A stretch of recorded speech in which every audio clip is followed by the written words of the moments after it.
일반적으로 오늘을 어린이 주일로 지킵니다. 일반적으로. 저희 교회는 어린이가 2명 있습니다. 2명 있어요. 청소년이 3명이고요. 3명이고. 그런데 그 2명의 어린이 중 1명이 할머니 댁에 갔어요. 그래서 우리 한 친구만 이 자리에 우리 함께하고 있는데요. 고민이 되었습니다. 고민이 되었어요. 어린이 주일답게 어린이에 관한 설교를 할까? 아니면 원래 순서대로, 제가 지금 순서대로 나가고 있는 거거든요. 설교를 할까? 그런데 제가 생각하기에 원래대로 설교하는 것이 유익하다라는 생각을 하게 되었습니다. 하나님께서 더 기뻐하시지 않을까라는 마음이 들었어요. 그래서 오늘의 말씀은 순서대로 내비게이터 성경 암송 69절 16번째 말씀입니다. 저는 이 주일, 이 좋은 날에 죽음에 대해서 이야기를 하려고 합니다.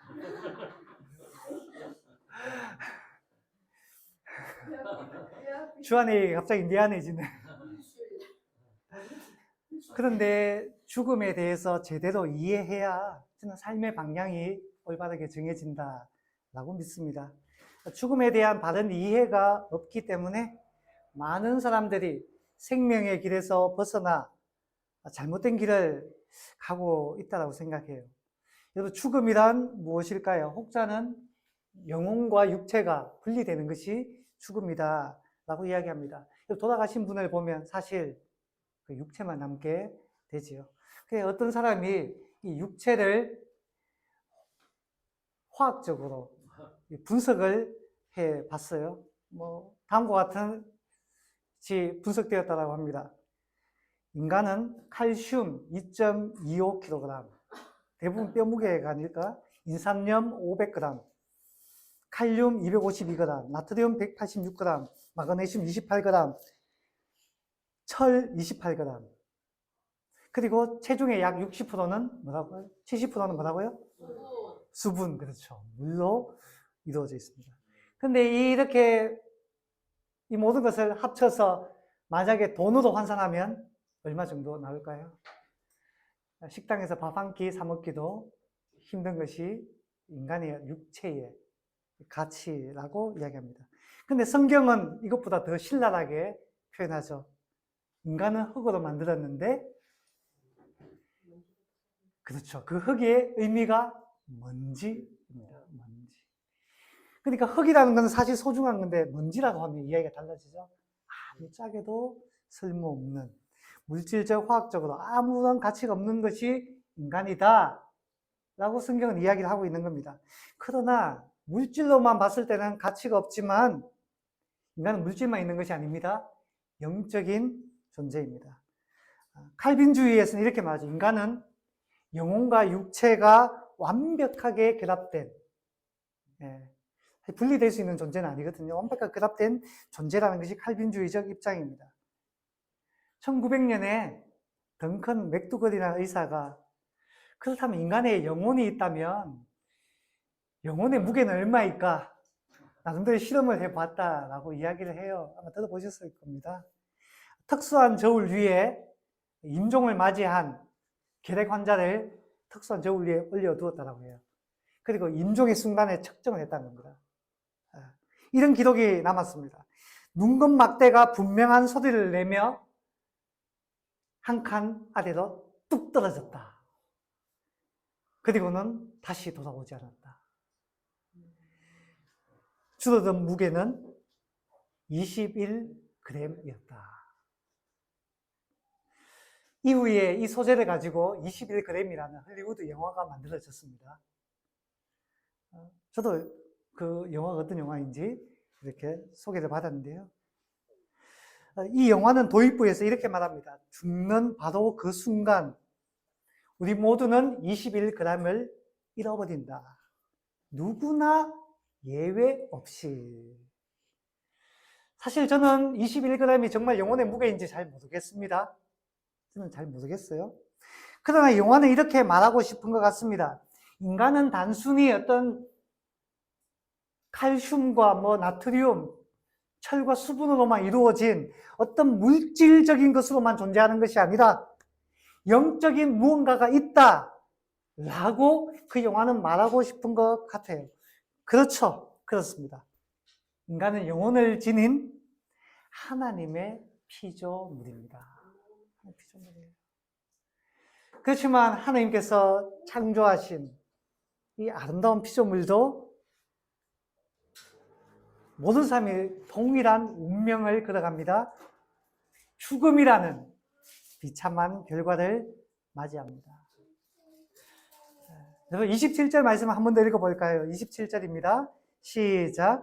한 번 죽는 것은 사람에게 정해진 것이요 그 후에는 심판이 있으리니. 모든 사람은 태어나고 죽습니다. 죽음이란 사람이 피할 수 있는 것이 아니에요. 그럼에도 불구하고 운명에 도전하는 사람들이 있습니다. 제가 운명이라는 용어를 사용했습니다. 왜냐? 모두가 똑같이 걸어가기 때문에. 자, 운명에 도전한 사람 중에 대표적인 예가 있죠. 우리가 잘 아는 중국 최초의 통일 황제 진시황. 너무 유명하죠. 위대한 업적을 이루었습니다. 그런데 그가 이룩한 그 방대한 제국을 그는 오래도록 어떻게 보면 영원토록 통치하고 싶었던 것 같아요. 그래서 불로 장생초를 구하기 위해서 수많은 사신들을 세상 곳곳에 보냅니다. 이 한반도에까지 왔다라고 이야기를 하고 있어요. 하지만 그의 바람과는 다르게 그는 환갑도 되지 못하고 제가 알기로 불과 지천명 조금 후에 세상을 떠난 걸로 알고 있습니다. 제가 딱 지천명이거든요. 저도 얼마 남지 않았나. 그렇게 노력했지만 자기 수명을 조금 더 연장할 수가 없었습니다. 오늘날에도 인간 수명에 도전하는 수많은 사람들이 있습니다. 영생에 가까운 삶을 누리고자 조금 있으면 특이점이 오는데 그 특이점이 오면 인간 수명은 기하급수적으로 늘어날 것이다. 그래서 그 특이점이 오는 순간까지 버텨야 된다라고 생각해서 매일 먹는 약이 정말 주먹 한 줌 이상의 70종류가 넘는 약을 먹는 과학자도 있습니다. 영생을 누리고 싶은 것입니다. 그렇지만 여러분 어떤 사람도 죽음을 피할 수는 없습니다. 이전에도 없었고 아니 저는 믿어요. 이후에도 없을 것이라고 저는 믿습니다. 왜냐? 하나님께서 정하셨기 때문입니다. 하나님께서. 그렇잖아요.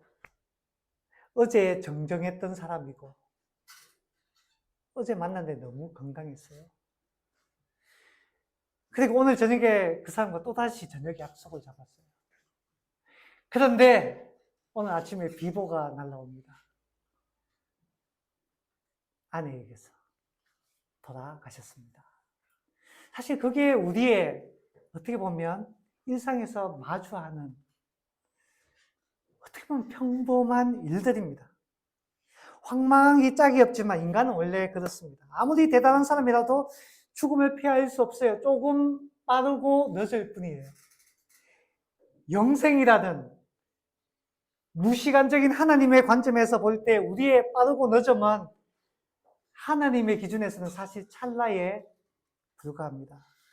그러므로 모든 사람은 죽음 앞에 겸손해야 되는 것입니다. 자, 이와 같이 인간 필연적으로 죽음을 맞이하는데요. 이 죽음에 대해서 신학계에서는 크게 두 가지 의견으로 나뉩니다. 죽음, 인간의 본질적인 부분이다 라는 의견과 죽음이란 죄의 결과물이다 라는 의견으로 나뉩니다. 우리의 기준은 뭐죠? 죄의 결과물. 그러니까 거기에 대한 내용이 성경에 나와 있죠. 우리의 기준은 캐논입니다. 성경은 죽음이 죄의 결과물이라고 분명하게 가르쳐줍니다. 창세기 2장에서 하나님께서 선악과를 먹으면 어떻게 된다고요? 정령 죽으리라 라고 하였습니다.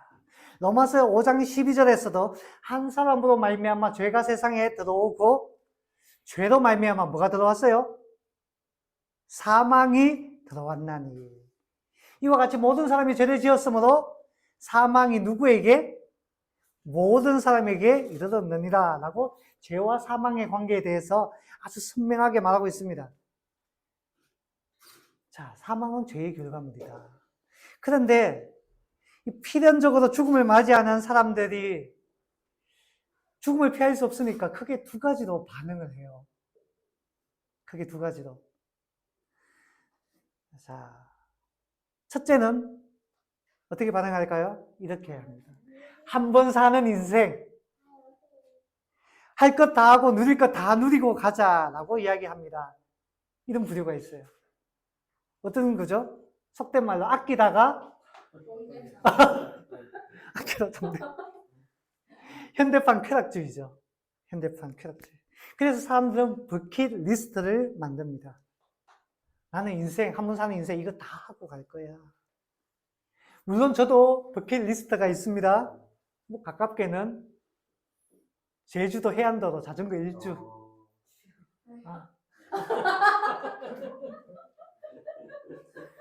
그리고 또 있어요. 우리 아들들하고 같이 자전거 전국 순례.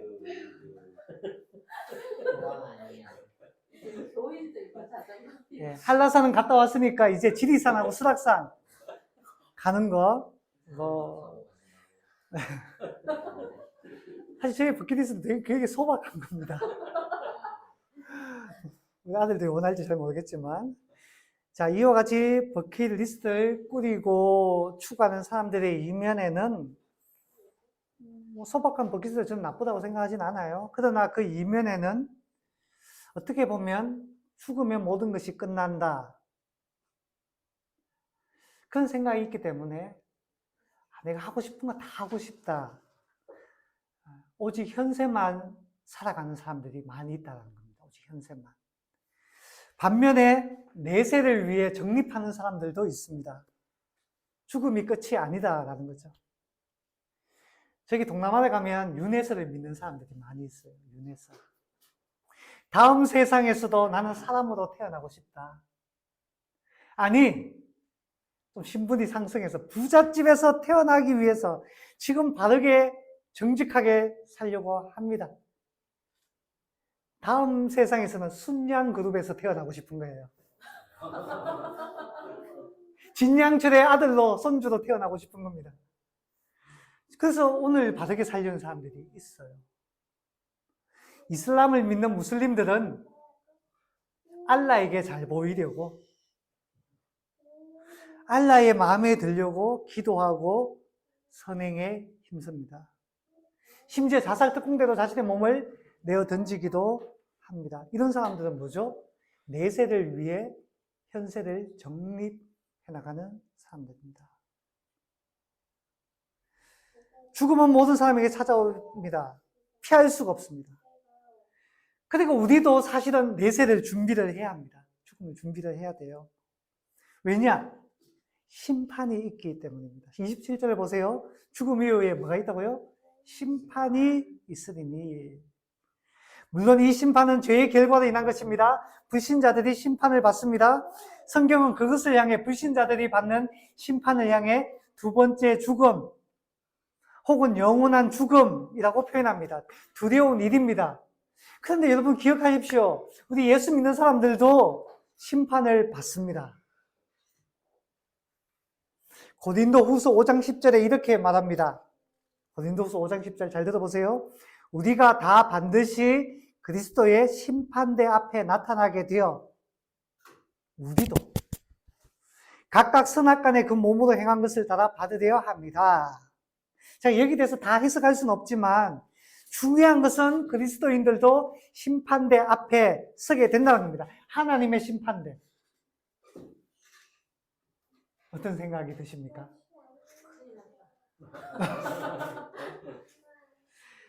우리 앞에 있는 청소년 친구들 어떤 생각이 들어요? 하나님 심판대 앞에 우리가 선다면.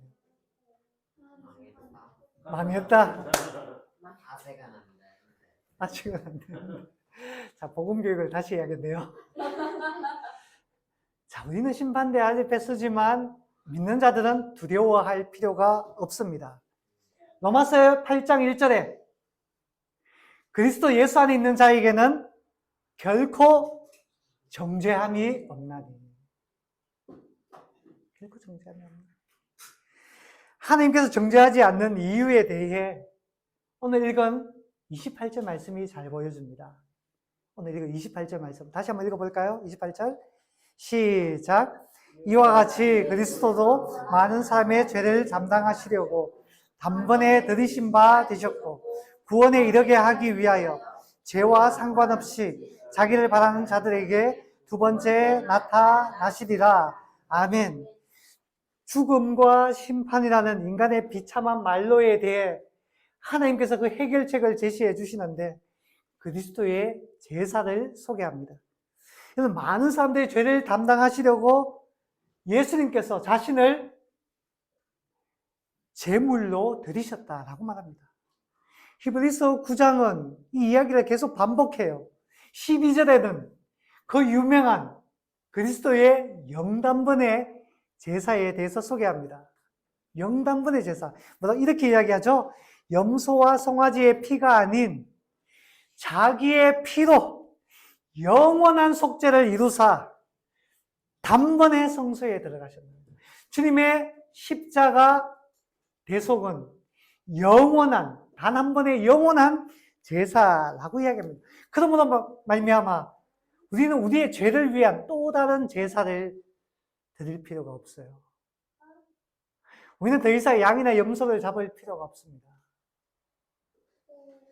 여러분, 우리의 예배는 제사가 아닙니다. 간혹 오해하는 경우가 있어요. 로마 가톨릭에서는 그렇게 가르쳤습니다. 미사가 제사라는 의미를 가지고 있었어요.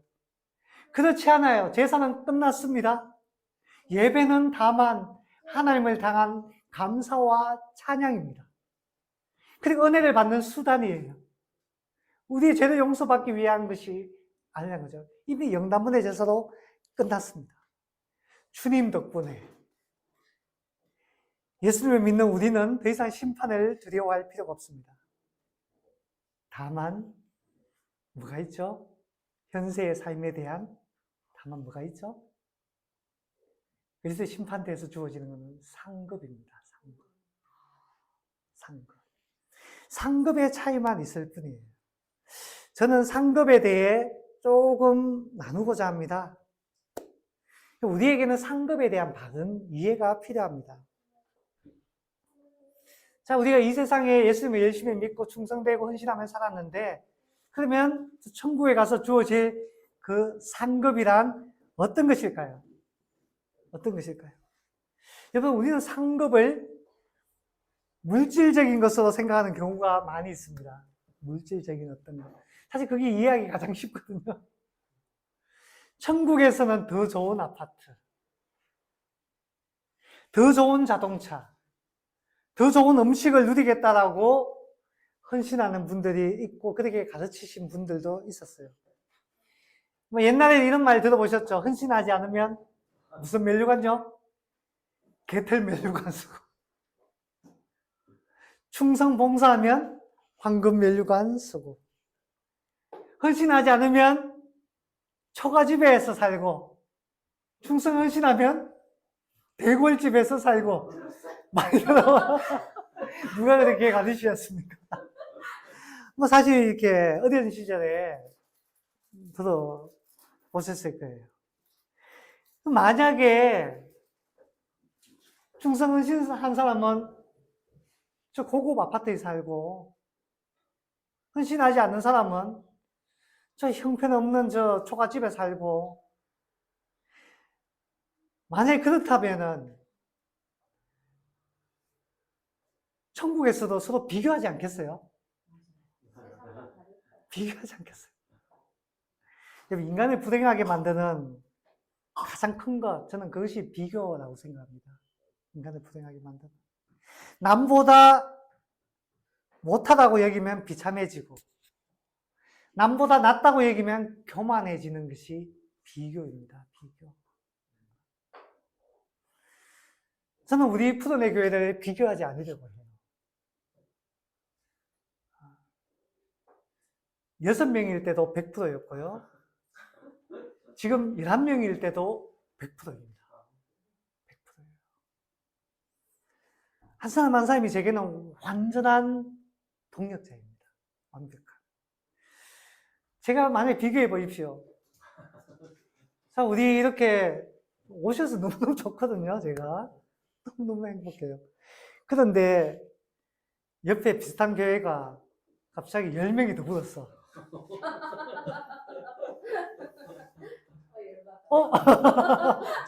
비교하기 시작하면 불행해집니다. 불행해져요. 우리에게 오신 그 한 사람을 소중하게 여기지 못하고 저기는 왜 2배야? 어떻게 뺏어올까? 탐하게 되는 것이 비교에서부터 시작되는 거거든요. 행복은 어딘가 날아가 버리고 불만족만 남게 됩니다. 비교. 상급은 다른 사람과 비교해서 뭔가 더 우위에 서는 것이 아닙니다. 무언가 더 많은 것, 더 좋은 것을 누리는 것, 그게 상급이 아니에요. 저는 이렇게 생각합니다. 상급이란 더 감사하게 되는 것이 상급이다. 더 찬양하는 것이 상급이다. 주님은 주는 것보다, 받는 것보다 주는 것이 복되도다 라고 했습니다. 헌신하고 충성한 사람은 천국에서 똑같은 것을 누려도 더 감사한 마음이 들 거예요. 저는 그렇게 믿어요. 여러분, 받기만 하던 사람은, 여러분, 죄송하지, 암만 좋은 것을 줘도 좋은 줄 모릅니다. 받기만 하던 사람. 저는 상급이라 물질적인 것이 아니라 우리의 감사와 찬양으로 드러나게 될 것이라고 믿습니다. 이와 같이 참된 그리스도인들은 내세를 준비합니다. 천국이 있기에 믿음으로 살려고 하고 경건하게 살려고 하고 순례자의 걸음을 내딛게 되는 것이죠. 저는 하이델베르크 교리문답 52답을 설교 준비하면서 읽어보면서 참 이 52답이 너무너무 마음에 와닿았어요. 이 믿는 자들의 소망에 대해서 이렇게 말합니다. 잘 들어보세요. 온갖 고난과 박해 중에서도 내 눈길을 하늘로 돌려 이미 내 대신 하나님 앞에서 재판을 받으시고 그래서 내게서 모든 저주를 제거하신 바로 그분을 심판자로서 담대히 기다립니다.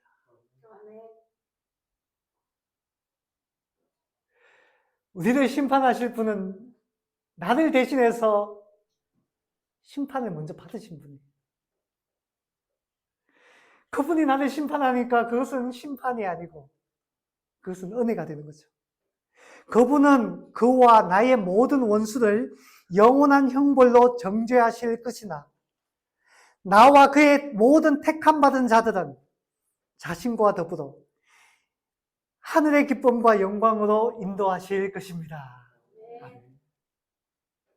그분이 우리의 심판자이십니다. 자, 여기서 한 가지만 더 생각해 봅시다. 자, 이와 같이 죽음이 죄의 결과물이라면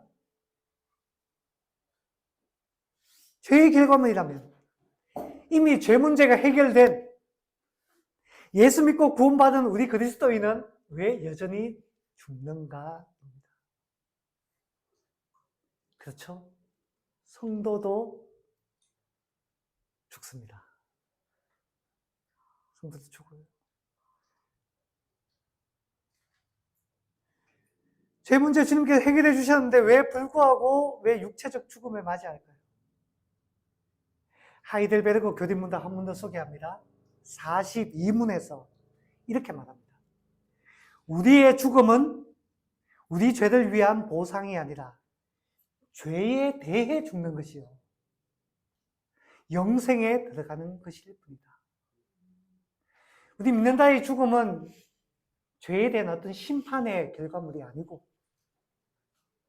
죄에 대해서 죽는 것이고 영생에 들어가는 것이다.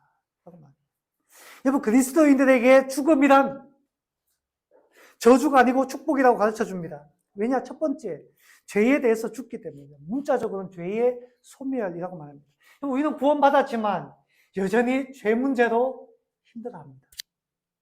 그렇죠. 그렇잖아요. 죄의 무게가 우리를 짓누릅니다.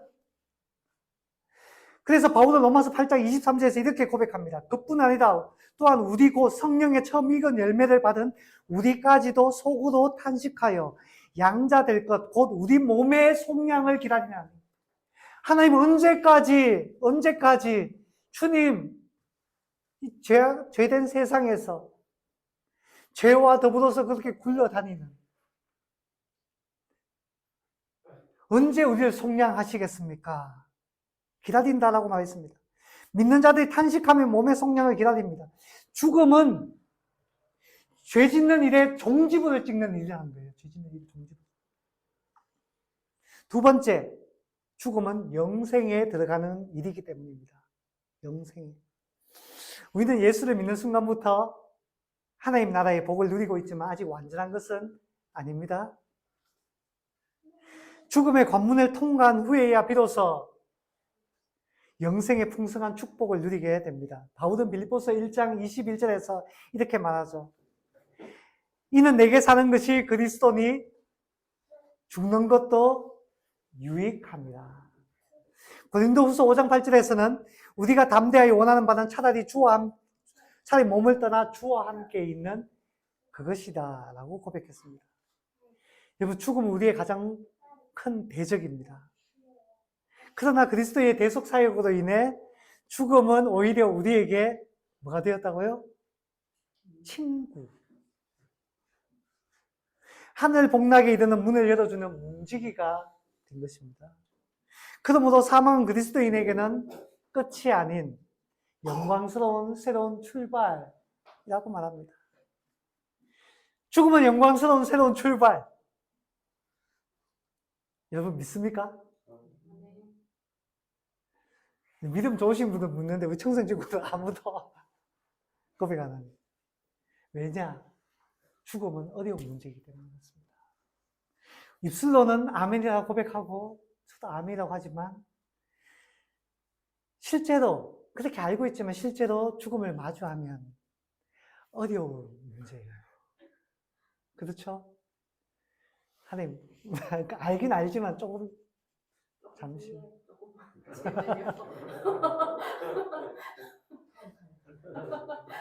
그렇지만 피할 수 없는 문제죠. 사람은 누구나 죽습니다. 그리고 그 죽음은 불시에 찾아옵니다. 불시에. 인생 삶에서 불편한 것 중에 하나가 불청객이잖아요. 불청객. 한 가지만 더 나누려고 합니다.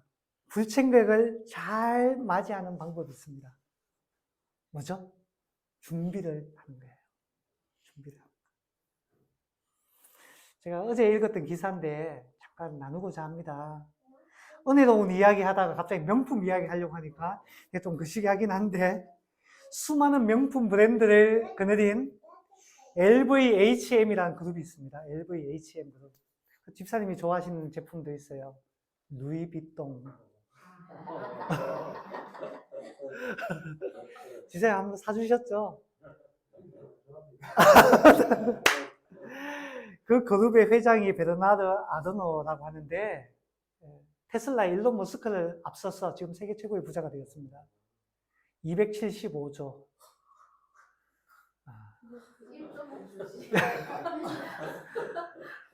저는 이런 만 있으면 좋겠어요. 이런 만 줘서. 이러면 저도 지금 전세 그 대출금 딱 1억이거든요. 74세의 고령이지만 테니스 황제 로저 페더러와 테니스를 칠 정도로 건강합니다. 74세지만. 하지만 오래전부터 이 명품 제국을 위해서 후계자, 자기 자녀들을 시험하고 준비해 오고 있어요. 오랫동안. 자신의 사후를 미리미리 대비하는 겁니다. 그가 자녀들 후계에 공을 들이고 있는 이유는 20년 전으로 거슬러 올라갑니다. 왜냐하면 자기의 절친이 있었어요. 프랑스 군수업체의 대부였습니다. 그것도 어마어마한 재벌이었죠. 군수업체의 대부였는데 이 사람이 불시에 죽음을 맞이했어요. 재벌도 죽음을 피할 수 없습니다. 그 감염 예방한다고 하다가 주사 잘못 맞아가지고 죽었어요. 예상치 못한 죽음이었습니다. 그래서 그 사람은 후계를 위해서 아무런 준비가 되어 있지 않았어요. 갑작스럽게 아들이 물려받았는데 아들은 경영에는 뜻이 없었어요. 예술에만 관심이 있었습니다. 그러니까 어떻게 돼요? 수많은 군수업체를 하나하나 팔아가지고 그 그리하던 업체가 쇠락의 길을 걷게 된 겁니다. 재벌도 갑자기 죽을 수 있구나. 이 사람이 그것을 알고 준비되지 않으면 그 대단하던 제국과 같은 그룹도 무너질 수 있구나라는 것을 깨달았어요. 그래서 베르나르 회장은 이 과정을 지켜보면서 후계자를 미리 준비하고 있습니다. 준비가 되어 있다면 불청객, 죽은 불청객보다 잘 맞이할 수가 있는 것이거든요. 여러분, 우리는 어떤 준비를 해야 할까요? 어떤 준비? 저는 먼저 믿음을 준비하라라고 말씀드리고 싶습니다. 여러분, 내 믿음을 늘 점검하십시오. 과거의 믿음이 좋았는데, 네, 좋습니다. 그러나 지금 믿음이 어떤가? 늘 현재가 중요합니다. 언제나. 현재. 늘 그리스도의 십자가를 바라보고 있는지, 주님의 은혜에 감사하고 있는지, 지금도 주님을 사모하고 있는지 늘 점검하십시오. 그게 죽음을, 부천객을 대비하는 하나의 방법입니다. 두 번째, 매일매일 삶을 정돈하는 것이 필요합니다. 삶을 정돈하는 것. 저는 그 삶을 정돈하는 것 중에 가장 중요한 것이 말의 정돈이라고 생각합니다. 말의 정돈. 내가 무슨 말을 할까? 미리 준비해 두는 거죠. 거둘 것은 거두고. 가장 좋은 방법은 무엇일까요? 안 할 수는 없죠. 유언장을 미리 써두는 겁니다. 유언장을. 죽음은 불청객이기 때문에 꼭 하고 싶은 말. 그리고 해서는 안 되었던 그 말. 그것을 써두는 것이죠. 제가 오늘 집에 가서 한 번 더 써두었던 요장을 꺼내보려고요. 제 컴퓨터에 꼭 숨겨져 있습니다. 꼭 숨겨져 있습니다. 소개한 적이 있죠? 죽음은 불청객이기 때문에 꼭 하고 싶은 말, 사랑하는 이들에게 하고 싶은 가장 중요한 말 못하고 갈 수 있으므로 미리 써두십시오. 숙제면 숙제고 아니면 아닙니다. 한번 가서 한번 써두는 거 괜찮습니다. 저는 써뒀기 때문에 죄송합니다. 저도 다시 한번 사용해볼게요. 사랑하는 여러분, 말씀 맺습니다. 죽음을 생각하는 것은 삶의 방향을 바로 세우기 위함입니다. 바른 길, 의의 길을 걷는 우리 모든 푸른의 가족들과 함께 하신 모든 성도님들 될 수 있기를 주님의 이름으로 축원합니다.